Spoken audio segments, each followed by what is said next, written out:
So that was nice. But some other days this week have been a little rough. Yeah. It just looks like I know it has no way of actually telling, but whenever the weather gets shaky, the heating and air conditioning, so to speak, goes out also, because this phenomenon could also happen in the summertime, and Yeah. it's just, oh my stars. So it's actually in this building, it's been pretty good. I mean, ever since COVID hit, where hot water is so important to washing your hands. It's been pretty good. So I guess this is a sign of things getting back to normal. The water heater breaks down. Yeah, I guess so. Or maybe not. Well, it could be back to normal, but it's just now we don't care. I guess, that. Yeah, right. Because now the emphasis isn't on washing the hands, the separation, and just overall cleanliness now, because we are now have gone through it. And I hesitate because I don't think we've gone through it. I just think it's just like it did us last year. It's just another version coming over the horizon. I agree. I just heard this morning that Tony Braxton died from cancer. Right. But I was just wondering, if maybe COVID had something to do with it, because, that's one of those compromised immune systems. Right. I don't think it was Tony. It was one of the sisters. Oh, I thought it was Tony. Oh, I didn't think so.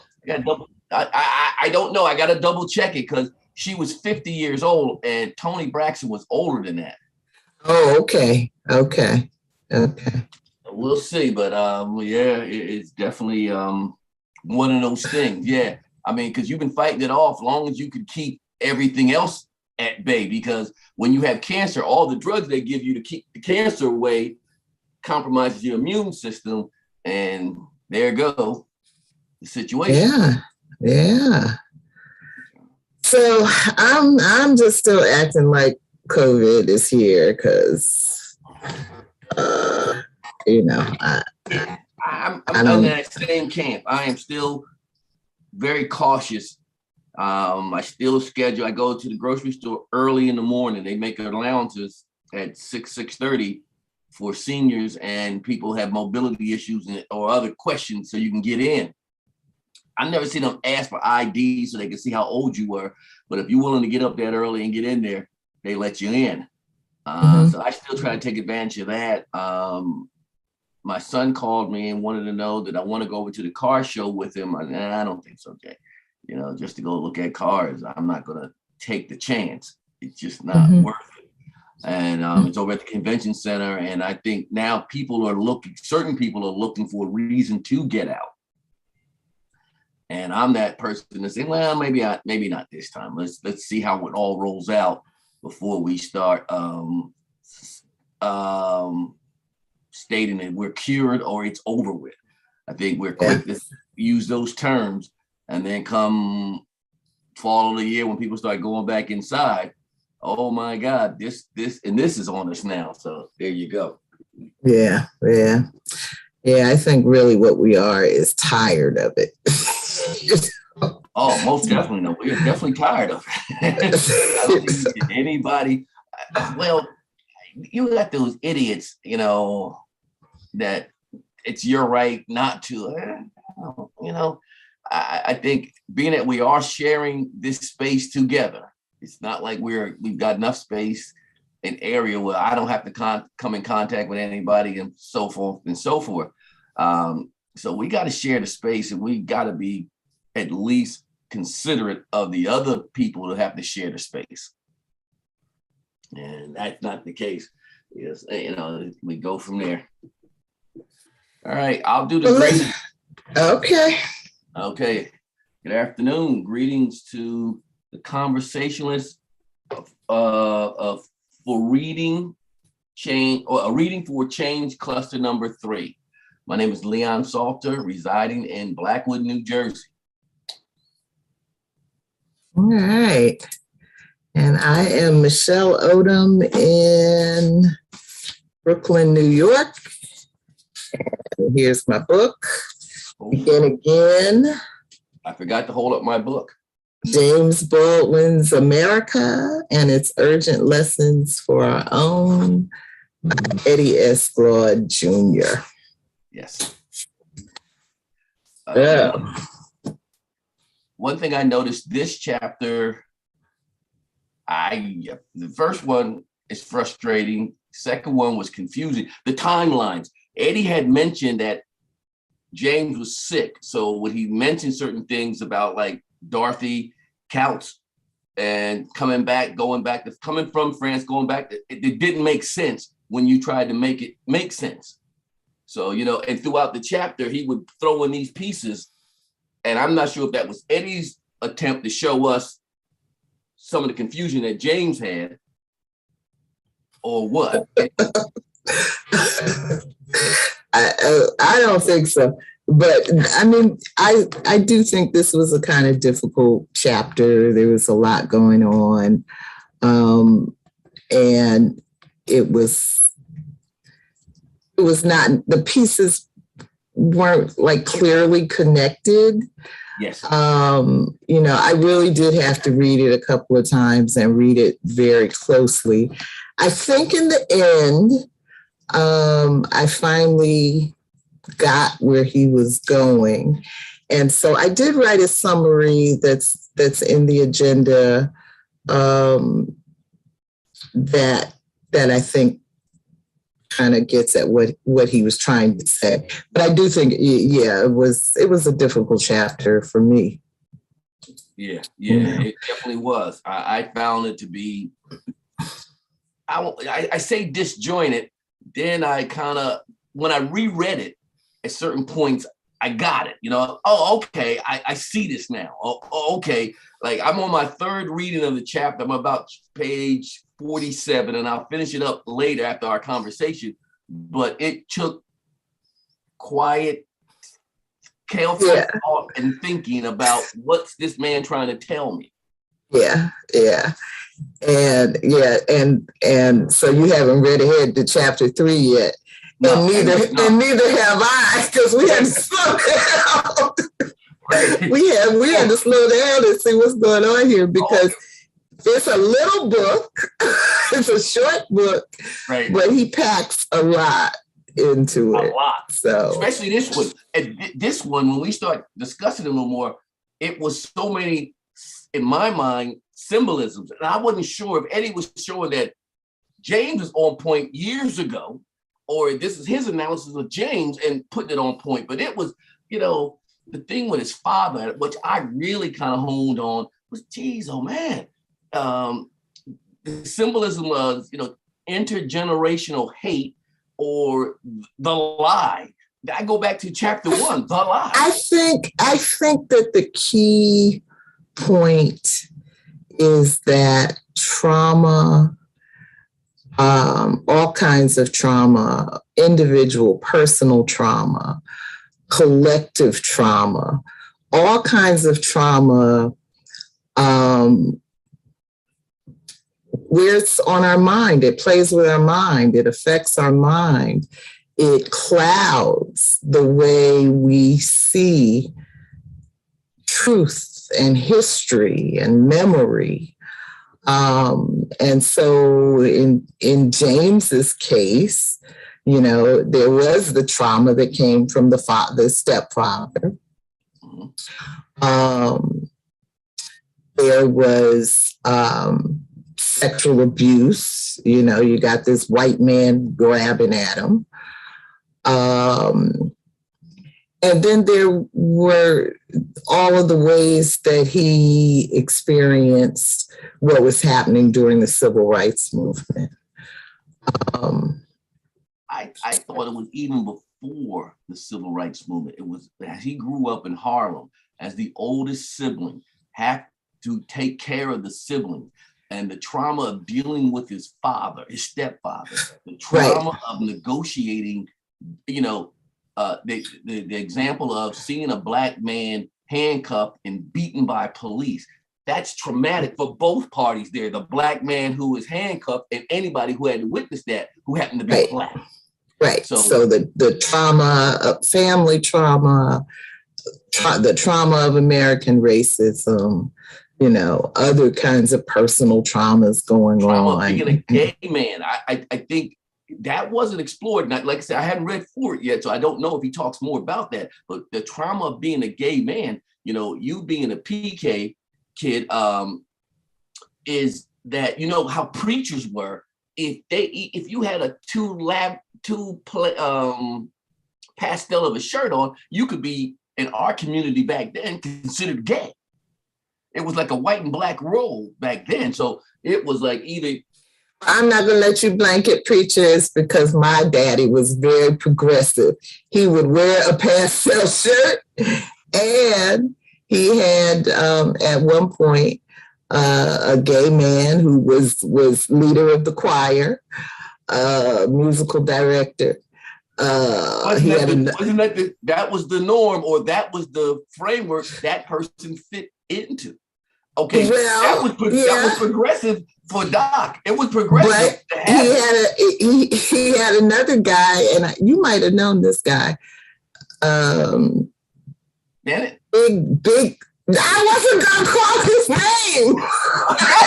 How do you think I was going? It's just us now. It's going to do. We're live streaming. I was going to describe him. Okay, this is the first disclaimer. You can't leave me on like that. You gotta either have a Leon. There were rumors about this big, tall dude, scary looking dude, who was like a kind of a bodyguard for my father. Right. But there were rumors that. So I'm just saying that, yes, I agree that the church in general was very homophobic and still is. Yes, yeah, almost. Yes. But at the same time, there were and are some ministers who are more progressive than that, or more understanding than that, and so most definitely, and try to, within their scope and understanding, try to have inclusion. Try to bring folks that were considered outside inside, because if you are a practicing Christian, it's come as you are, not get fixed and come. It's come as you are. So yeah, but during that time, I think for James, that was a very, very difficult time for him, or negotiation or navigation for him through the African-American community, through the community in large, the totality of people. So I just absolutely, and yet he did it, and he did it openly, which I think says something about his personal capacity to be authentic. What do you think about the suicide attempt? Let me read the summary. Okay. And then come back to that. So I share a screen. I'm not trying to minimize Zoom. I'm trying to share the screen.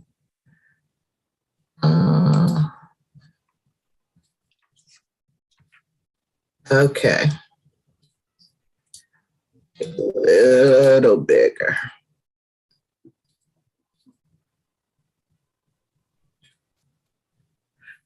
Okay, so chapter 2, Witness.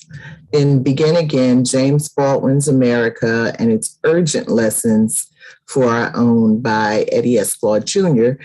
speaks to the subject's belief that his role as a writer was to bear witness to the reality of our lives, to speak for those who cannot speak speak for themselves and to bring reality to the attention of those engaged in willful ignorance.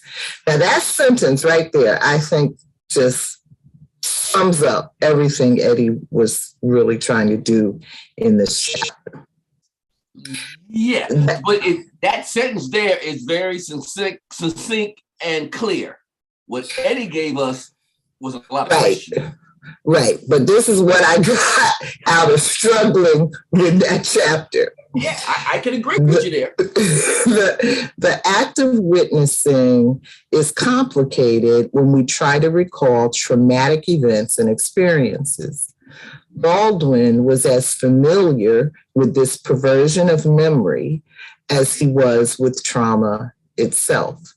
The effects of American racism and a painful childhood that led the writer to flee to Paris in the mid-1940s, as well as the trauma of lost love, a suicide attempt, and sexual assault, all serve to inform the writer's view of this world and what he was able to see about the truth of who we are. The inaccuracies of traumatic memories shield us from the most painful aspects of our experiences and allow for forms of historical gaslighting. America's way of avoiding truth and reconciliation allow it to wash away guilt, but also threaten white men with a loss of their grasp of reality and sense of morality. Baldwin realized he had to examine his own life before he could be freed from the hate and rage consuming him, and free to determine his own identity. He also realized America, too, desperately needed an encounter with reality. Baldwin's poetic vision as a writer is to play the same role of examination for Americans as he did in his own life. Unable to adjust himself to American racism, Baldwin went south in 1957 on his first return to America from France. He told the story of the civil rights movement and was terrorized by the nature of the heathen, which he partly saw when a white man sexually assaulted him. Baldwin's memory of what drove him to return to the U.S. after living abroad for many years was clouded by collective trauma. He inaccurately recalled it was 1957 images of Dorothy Counts attempting to desegregate Harding High School in Charlotte, North Carolina, that motivated his repatriation. Glaude's key message in this chapter is that, like Baldwin, we must all bear witness in the ways that we can, guarding our hearts from the numbness that looms when trauma is an everyday occurrence. So I think I got it. Yeah, I got it now. And well, I'll have it this evening when I sit down and read the last 10 pages again and just think about it. But it was, at times, it was definitely, when I got it, it was like the heavens opened up. When I got that whole thing, the dynamics between him and his father, and then I looked at that a different way, instead of just a mean man beating down kids, because he had a rough life, it was more of, here is the lie from chapter 1 that America has not came to grips with being lived out. The father is he is a result of the lie. Right. Jimmy is growing up, and he is now just pouring what he got as a young man and in his early years from the lie into Jimmy. Right. Harsh as it may be, but that was part of it. Right. That was, I said, wow, this should have been part of the lie part. You would have seen the connection then. Yeah, well, you can still see it in this chapter, and and the lie is going to run throughout the book, according to what he told us in the intro. So yes, we should look for the lie everywhere. Yeah. I think, that's important. Now, hopefully the next chapters won't be as confusing to me as this last one was. But now I think the lie is the theme. The lie is everything will revert to the lie. America not coming to grips with its past or its present, coming to grips to understand that, the propaganda isn't the truth. The lie is the truth of how we operate as a country. Yeah, and also what I also try to do with most chapters in most books is give a moment of thought to why did the writer name this chapter this name, because to me that often leads you to what is the most essential thing that he's trying to say here. But you usually don't you come to that question after you read it. Why did he name it what he named it? But it'll take me 3 readings, and every one you would have got a different reason from at least. Well, right, but everything, like if you think about the title "Witness," everything is an example of things that James Baldwin witnessed during his lifetime. Right. And that took some digging for me to separate what was Eddie and what was James. And that helped when I started, he talked about Paris. And when he came to the realization he wasn't going to get saved and was not going to get saved in Paris, it was because of the witness or just what was going on in Paris. And he needed to. Or what he had already witnessed in America traveled with him to Paris. He had his baggage. Right. Yeah. But I think you're right.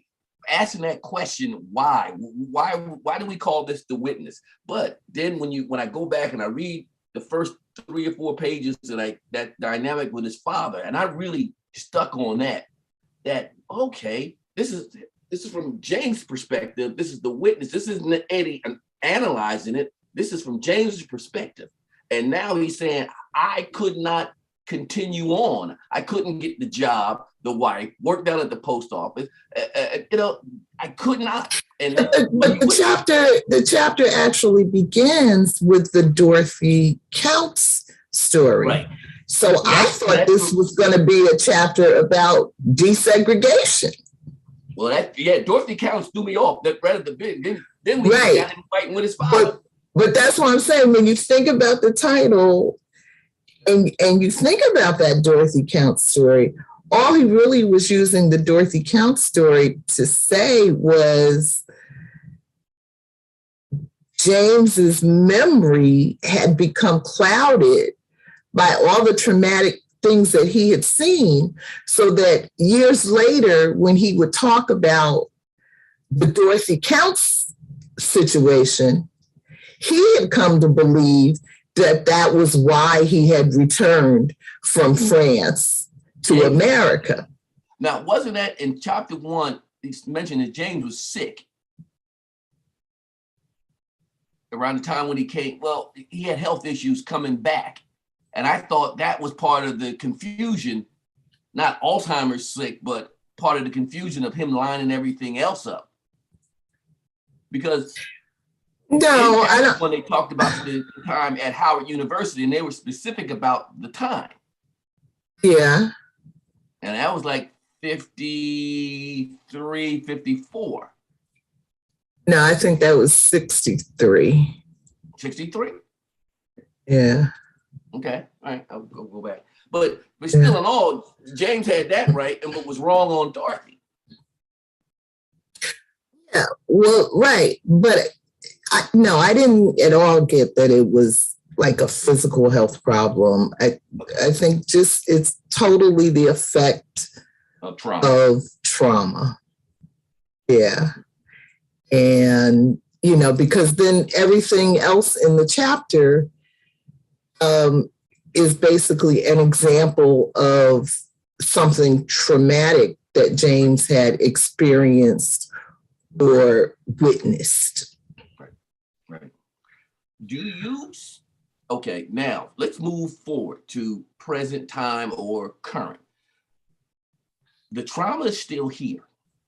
I mean, we get to see young Black men shot in front of us because of video. Do you see a way out of the trauma? I mean, James removed himself and went to France. I don't know if you can do that for 30 million African Americans. And he came back too because he had taken the trauma with him. But I still think it helped him to be outside of America looking in. Yeah. I don't know. I mean, I am hesitant to talk about solutions, which is why I talk about the 500-year plan. Okay. Because I think that a lot of many brilliant Black people for centuries have been coming up with brilliant things we should do. And there's been some disagreement. The other book that I'm reading, The Love Songs of W.E.B. Du Bois, we're in a chapter that's talking about the differences between W.E.B. Du Bois, who, advanced the concept of the talented tenth and, believed in a liberal arts kind of education for Black people, versus Booker T, who believed in a vocational track for Black people. And so there have always been those kinds of debates going on in the Black community. But what I see overall is for centuries, we've been coming up with brilliant solutions about things that we should do. But I remember when I was talking to you, I think in the first group about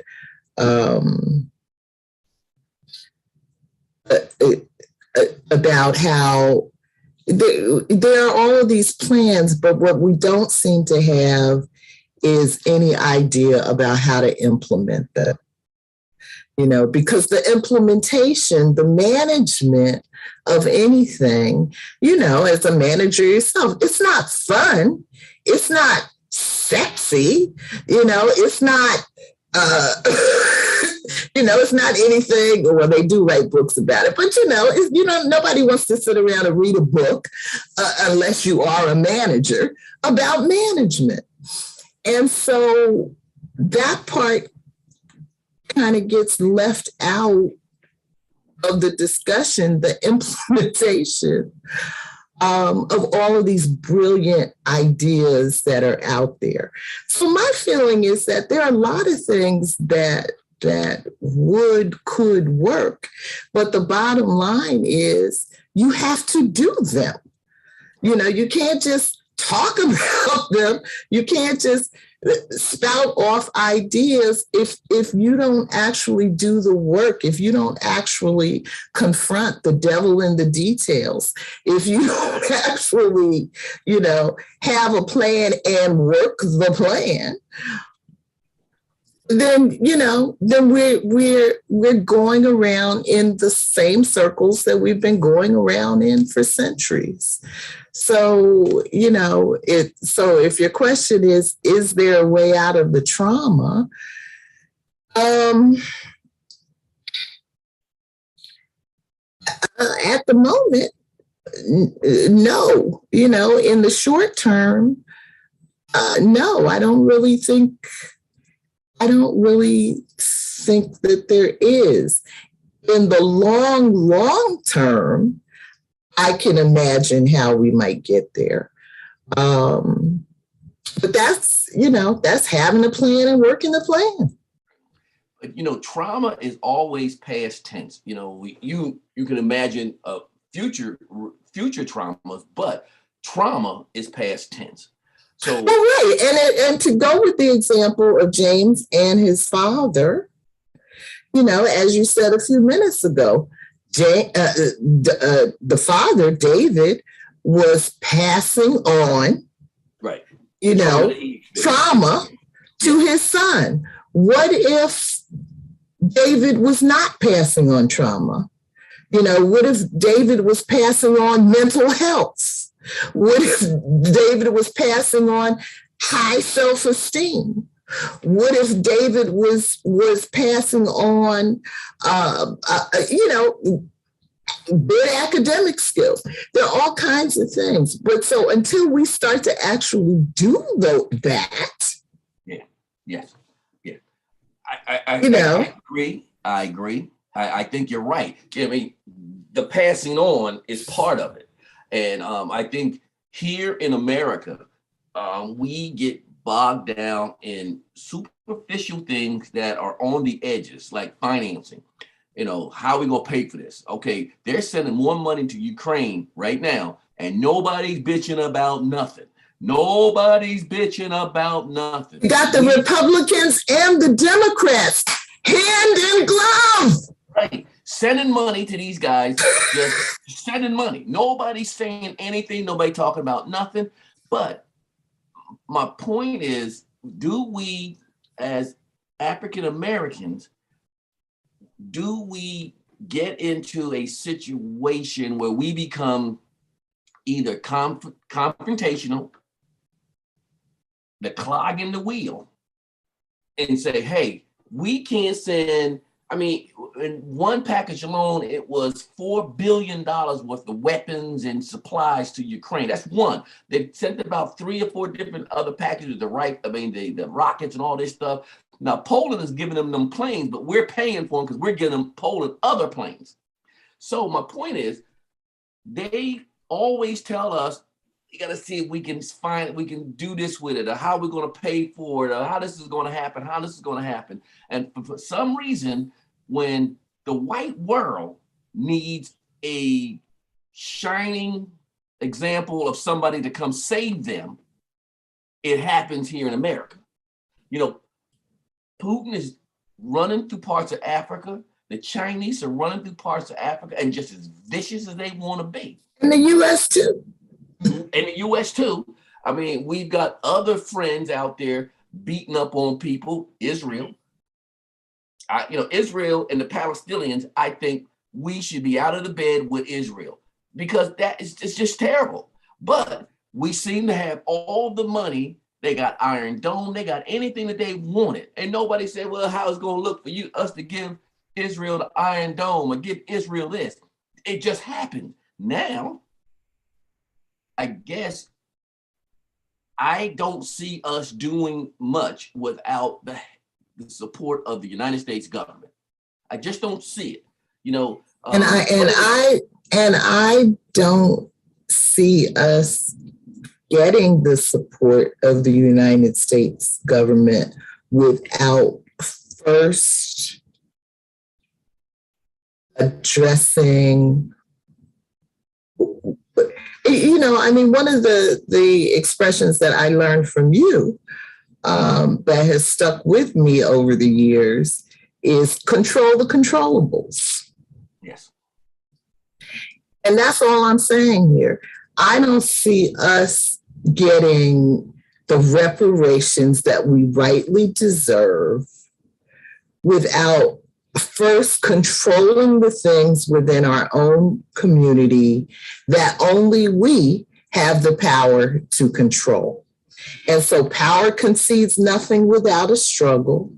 Right. There's not going to be any kind of reparations from the US government without a strong, unified demand from Black people.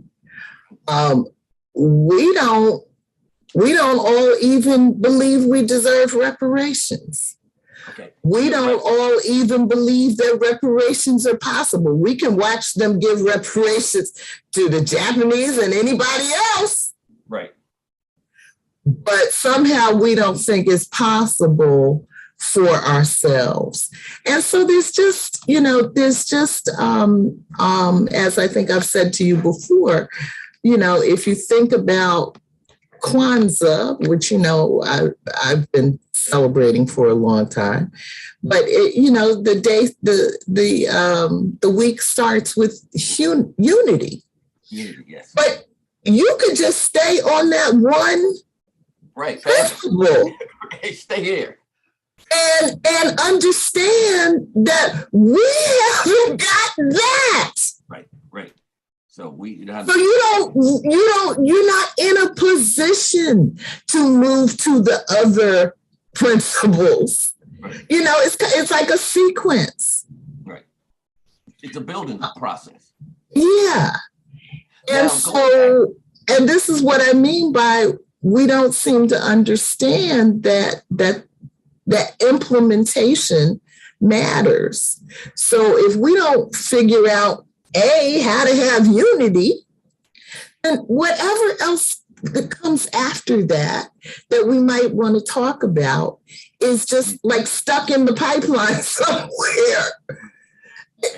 And who knows where it's at. I guess let's go back to the book. And I just thought about something. When Eddie said that James knew that had his father constantly saying he was ugly. Okay. So this is the intergenerational thing. Now, your point of we among ourselves, among the group, all of us don't think we are entitled for reparations. All of us don't think we are entitled to better treatment services, or that we, as a collective group, we seen trauma. We have been traumatized. If that's the bedrock, if that's the base of the problem is trauma, there's folks among us that don't think we seen the trauma, or the trauma wasn't as severe. And I guess until that is addressed, and I don't know if it's a like 1 and 1 is 2, and that's the totality of the answer. Can we move on without everybody with us? Can we, Yeah, I mean, I think we have to some degree, but, everything, the other book that I'm reading, The Love Songs of W.E.B. Du Bois, the chapter that we're in is talking about the talented 10th, which was Du Bois's idea that, a few good men, 10% of the race would lead the way. And I think theoretically on paper, it sounds good, but I think that we have to wrestle with, what happened with our generation. Our generation was basically the first to really be able to reap some of the benefits of all of the struggle that had gone on in the 50s and 60s. And so, and so for many of us, it seems that the sole goal was to get as far away from Black folk as we possibly could. And so that's not leadership. of the community. That's not loyalty. That's not commitment. That is buying into the individualism of American culture. And, the whole thing about integration, to me, was looking over on the other side of the street and seeing that, they had greener grass, and they did. And it's logical that, we would want some of that. But I think what we were not asking ourselves was, were we in a position to just let go of the community ties that we had been forced to have as a result of segregation? Were we really in a position to let go of all of that to just, go swimming in the mainstream? Or was there more that we needed to do to build up the collective before we could really swim in the mainstream? And I think that's what happened. We moved too quickly away from each other, and that the effect of that is devastating. Do you think now, I understand your point, but there was another track or another engine going down the trail, the rails. Misinformation, wanted to stay the same way it was, because it wasn't that white folks or the system was just sitting there saying, okay, come get yours and bring the community. Right. So now they're hitting us with misinformation. What the FBI did to King and every Black leader doing the 50s and the 60s, everyone. There was misinformation. There was a lot of stuff going on. There was infiltration. There were things that we now see that we knew happened in the past. Somebody will come in, we're protesting, all of a sudden windows are getting broke. I asked you, did you break a window? You asked me, no. Did you? I said, no. But we were the only two there besides this white guy or this person that we don't know, because it wasn't just white folks. It was Blacks had infiltrated Blacks with the sanction and blessings of the system. And I don't always want to say white folks, but the system that made billions, trillions. You can't even put a number to the money that the system made on our backs, on our families' backs, on freed labor for 400 years, segregated labor. I mean, you could literally do, as a sharecropper, you had no chance of winning. You had no chance. It didn't work in your favor. I mean, you could have had sunshine, rain, everything. The mule didn't get sick. You weren't going to win. So with all that going against trying to be protected, so the white society, or the society that was running things, said, okay, no, we're not sharing this pie, fellas. I don't care what you say. Dre Scott, all that. No, there's no law that a white man has to obey that a Black man, in regards to a Black man. So that was the law. That was the way it went.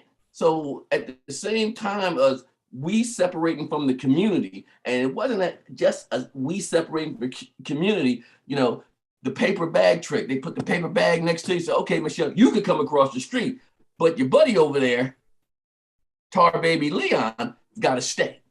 So it was a lot of factors, and still, let's use our word for today, trauma was still being inflicted. You're being led across the street. I mean, your psyche is saying, okay, things are getting better for me and hopefully for my family, but Leon is still catching hell. Now, what do I do? Because how many times can you imagine that Black kid getting beat in the street in Harlem? Nobody could say anything because at night, just like the slave catchers came, the New York City Police Department shows up. And, okay, we found cocaine in your house. How can you say no? They brought it in when they came, put it down. What's that cocaine? Y'all go to jail. Leon, go to jail. So I think to a large degree, you were right, but to the same size degree, there were forces that had been established that was well financed, well managed. They had the management practice. They know what to do. They didn't have to worry about looking into the future and guessing. They had 800 years of knowing. That's the thing. That was not, none of that was new. Right. You know, none of that was new. That's, you know, that's what's been going on. As you said, for 800 years, that's what's been going on. What was new was the ability for some of us to pass the brown paper bag test, right, and get, you know, allowed into certain spaces that we had previously been denied. Been denied. You know, I go back to like Joe Louis, you know, long as Joe was beating up Max Smelling, long as Joe, Sugar Ray Robinson, you know, Jackie Robinson, all those guys was doing great on the baseball field, they were fine. But as soon as your usefulness went away, you had to go back into your part. You know, there was a scene in the movie I watched, and he was a running back. I think it was Jim Brown, but he went back home and he was sitting on the porch, and he talked to a white guy white guy was his coach or somebody that helped him. And then the white guy's going inside, and Jim gets up to go inside, and he turns out, you know, you can't come in the house.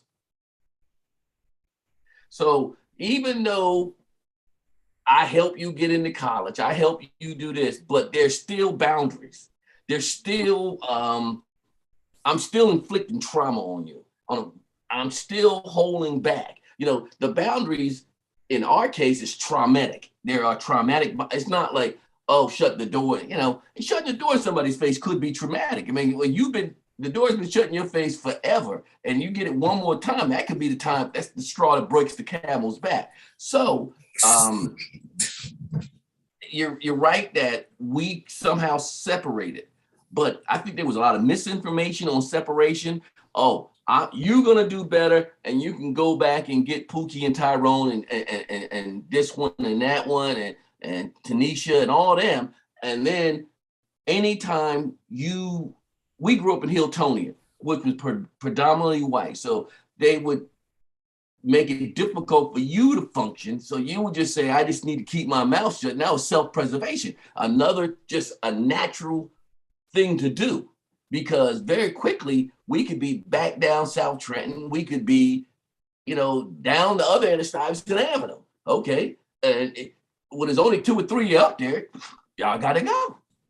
So I think that was part of the dichotomy that Eddie was showing through Jimmy's life, you know, going to France. And I think he ran into, they talked about difficult situations in France, and he ran into those too. But I think France gave him a chance to look back at America. It didn't say that America was the only one, but it gave him a chance.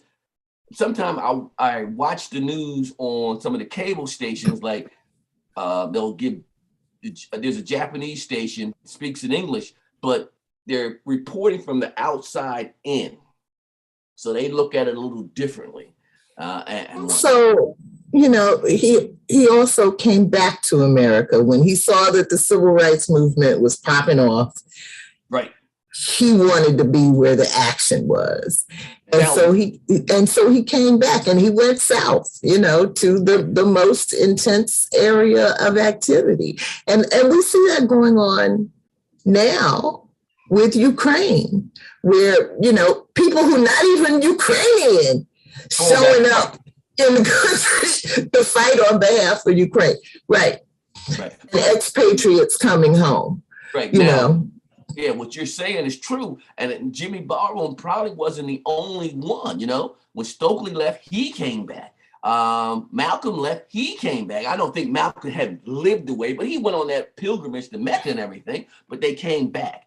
And I don't think the information got to the masses of Black folks that these guys are coming back. I think that's when the lid was put on information. We had Black newspapers and stuff like that, but it wasn't like ABC, NBC. It wasn't in mass. I don't know if you could ever call it mass media. No. But I mean, people knew they were back. People knew they were back. One thing I wondered about, though, in the book was when Jimmy was talking about looking at the picture of Dorothy Counts, and he was getting angry because he was saying one of us should have been with her by her side. Yeah. And I was wondering who did he mean by that? I think now that some of the ministers, the major ministers in the town, somebody should have walked with that little girl. Somebody should have said, "We got your back." Somebody should have been there to say, "Okay, nobody's gonna bother you. I'll be out here when you get off from school, and I'll walk you home." I don't remember the Dorothy Count stories matter like as much as some of the other ones that the folks was a little more publicity involved with. But yeah, I think. And did you see her picture? I did a picture. Let me find it. I did a picture of her. Is it in the? I'm gonna pull it up. Okay. But I'm listening. Well, yeah. I think that's when we go back to that disconnect. I think you had some of these guys or women or industry, educational leaders, community leaders that were still in that I gotta survive mode also. So there was even a white guy somewhere in the chapter who was saying, even the white businessmen, some of them should have been there to escort her. And it would have squelched some of the anger. Yes, right. Yeah, right. It said it was the white businessmen should have been there to squelch. Right. Now, so this is her. Yeah. And I think this guy, I don't know if that's her father or if that's Edwin, Edwin Tompkins, his friend. Right. That walked her in while the dad parked the car. Right. And that's the photographer, Don Sturkey. Right. But yeah, no, I've seen this picture. I've never seen it. Over the years, but I didn't know, the specific story that went along with it. Yeah. Now here, going to my earlier point, look at her skin complexion. I don't think that was by accident. I think, and that whole deal, that was trauma, self-inflicted trauma in our own community. Right. You got a dark-skinned guy or a girl over there, just brilliant. I mean, goddamn Einstein coming over there asking questions. Right, but I mean, but that's what I mean by we gotta deal with the stuff that that the white man can't do for us. Right. We have to do for ourselves. Right. And the colorism that goes on, in our community is the thing is it's one of those situations where, the white man may have caused the problem, but now he can't fix it. It's not in his, he can't fix it. He can't fix it. No, you're exactly right, Michelle. This is all the isms that we have, sexism, colorism, all that, it was caused by the white man. But he can't fix it now. And a lot of these now are so deeply embedded in us, we have to have that come to Jesus moment and say, okay, we got to attack this. But my bigger point is we can do that and do something else too. They're not mutually exclusive. We can attack some of these demons inside and still say, look, what about reparations? Because I can't wait on this before I get reparations because I will be dead and gone or completely annihilated. People, there are people and have been people for a long time working on the reparations question. lot of books about it. In fact, it's gotten more, I would say, serious consideration within the past couple of years. In the last 6 months, they're pretty sure it can pass the House. Yeah, but we know passing the House is not the same as passing the Senate. Right. And it's not the same as presidential signature, on top of it. But nevertheless, it still looks like progress. But I think it was Eddie Glaude that in one of the other chapters that was saying something when he was talking about the lie. I think it's that discussion that he was having about why he wants us to stop calling backlash. Okay. And he was saying, like a part of it is this acceptance that this incremental pace of change is okay. Right. And really, the incrementalism is trauma. Right. Yes. Oh, most definitely. It's like we could wait, 1,000 years for our reparations. It's not even that. It's that you're not that important. I mean, look, we see mountains are being moved for Ukraine. Mountains are being moved, man. Everything is going towards Ukraine. And we can't get reparations. We can't get, health care. I mean, and not just whatever happens to us happens to poor whites too. So it's not that we're exclusively saying this is for us and only us. No. But we are, and at the end of the day, for some of us, this whole notion of these guys getting it and we don't is trauma. It's trauma. Turn TV off today. I had to turn Meet the Press off today because my blood pressure was going up because he was interviewing fucking Bill Barr. The former Attorney General? Yes, who now has a book out where he's critical of Donald. Oh, okay. Yeah. I mean, you couldn't keep your nose out of his ass when you were Attorney General. Now all of a sudden you're critical. Because now he's trying to sell books. And one of the things he said was, because Chuck Todd was asking him, well, if you're not going to support Donald in 2024, then would you support Joe Biden?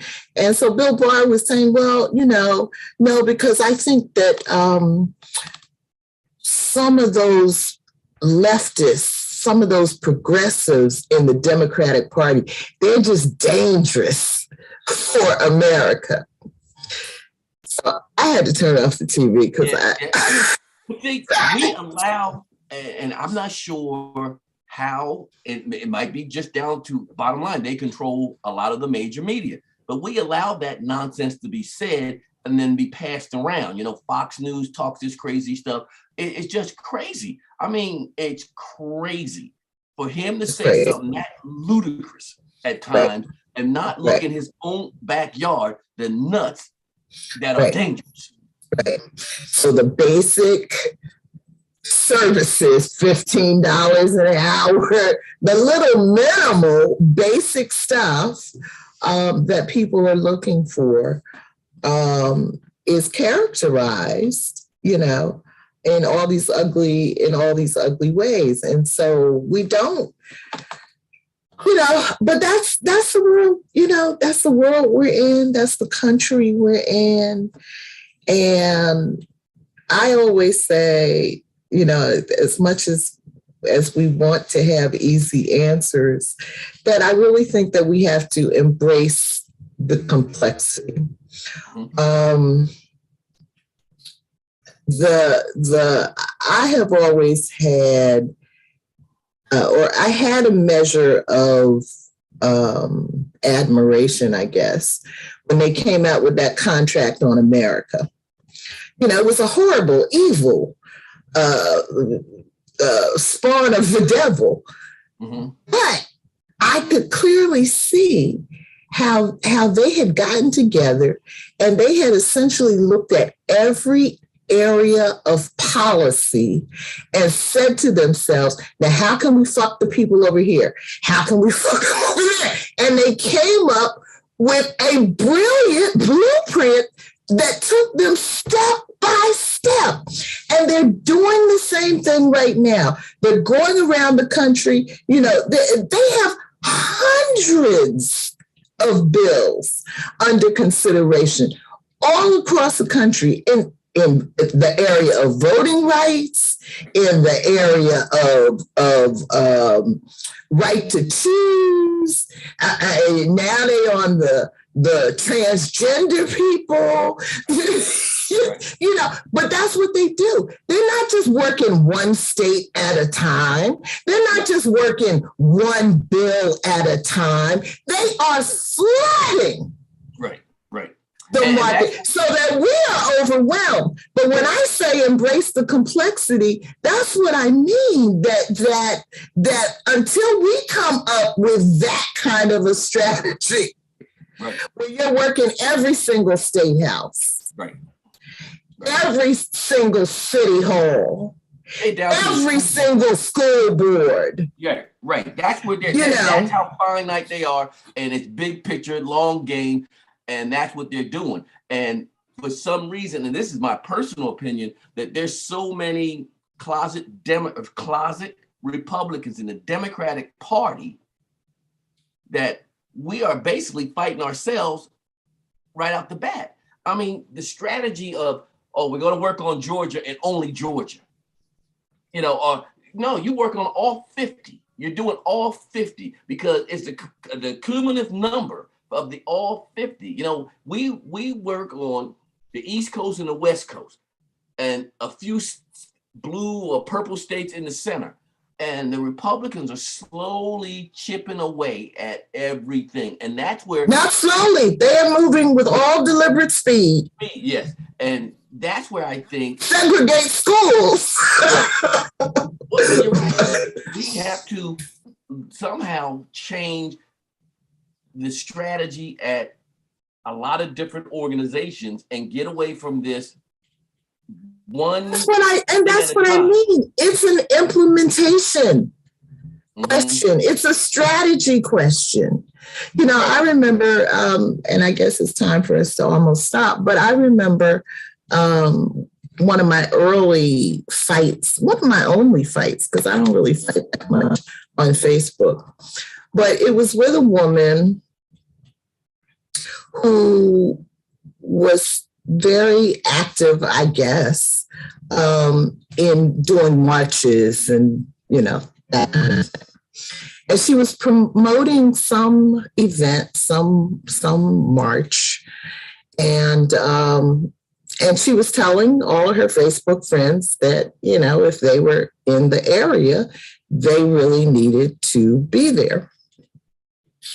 And so when she got around to me, that was her message. And I was saying, well, I don't, because of whatever was going on in my life, I don't think I'll be there. We just went back and forth about it. And my point was that, oh my God, my point was, if you go to McDonald's and everybody is working on the French fries, how are you going to get a burger? Nothing else is getting done. Nothing else is getting done. Right. And marches are wonderful. But everybody cannot play the same role. Right. So why can't we figure out, okay, these are your skills, let's have you work on this. These are your skills. It seems so elementary to me.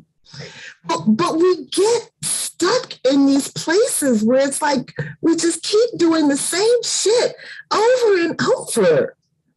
Well, I think, I don't know if it's the same shit over and over again, because there's something to be said for repetition, but it's that my shit is better than your shit, and that creates the issue. But if, okay, go ahead and march. Go ahead and march. Now we're going to be at the school board meeting, and we're going to make sure nothing gets slipped in. I mean, when you can't say the word gay to a third grader, you was crazy as a June bug. But we have to hit it from all, because our opponent is coming from multiple avenues. So we have to work. We have to. Absolutely. It's all fronts. It's all fronts. It would be like if Ukraine, everybody said, well, okay, let's all get to Kiev and defend Kiev. Meanwhile, Putin is like, I'm over here. He's everywhere. And it makes no sense, because then he's just going to surround you in that one location. But, I go back to my earlier point of misinformation. There's a lot of misinformation out there, and nobody's fighting it. We're not fighting it in a way.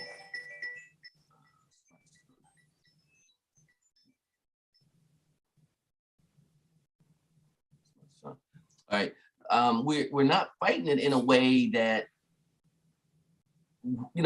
how would I say? Effective. Right, effective. We are making some headway in the fight. So it's always drop back and try to defend the hot spot. We should be defending all spots. We should be defending all spots. I mean, look, nobody, that whole thing up there in Ridgewood, New Jersey, with the black kid got arrested and the white kid got sat on the couch. That should be still hot. And then it doesn't mean voting. Bridgewater, yeah. So that means we want a copy of the police report. That's Freedom of Information Act. When we need to be hitting them from every side, letting them know we're not sleeping. We're not sleeping. And marching about something, Breonna Taylor. You can march about Breonna Taylor. We're asking about that. We want to know about school funding. How can you tell me you can find money, this kind of money for Ukraine, and you can't put books in schools? Oh, bullshit. You got to be crazy. I mean, we're talking about a fraction of what we sent. $3 billion Thursday, $3 billion went. Those handheld shoulder missiles went $3 billion worth of them, and you can't get books in school. Kids are in the cold schools. I mean, a fraction of that. You take 600 million and you good. You good. So. Well, before we leave, do we look at your questions? I know you wanted to say something about sexual identity. Yeah, well, we talked about that. We talked about that. We talked about him being molested by the white guy. We talked about the father and him dynamic. And I thought that was one of the things, that's that root position. When I say root position, now Baldwin is spudding up and his father is pouring the stuff that was poured into him. And that's the generational. And that's what we talked about as far as hitting it from all sides. Because coming at James' father is different than coming at James. Mm-hmm. Dealing with David is different because David's got years of this trauma. With Jimmy is just being exposed to the trauma through his father, and now that's where we have to look at. We also talked about that whole France thing, and I mentioned that him looking back at America helped him better understand America. And I think he went to a conference, one of the conferences, Black Writers and Artists, right? And that helped him pull together the American lie again. I think he always knew it, but it was a little more crystallized. You got to hear now. So that was it. And up to that point, that's about where I stopped at page 47 on my second, on my third read. I'm on my third. I'll finish it tonight, and then I'll be able to at least come to rest in my head in regards to what was going on. One of the things that out of this chapter, I understand, I've got to always find out where Eddie's at and where's Jimmy at.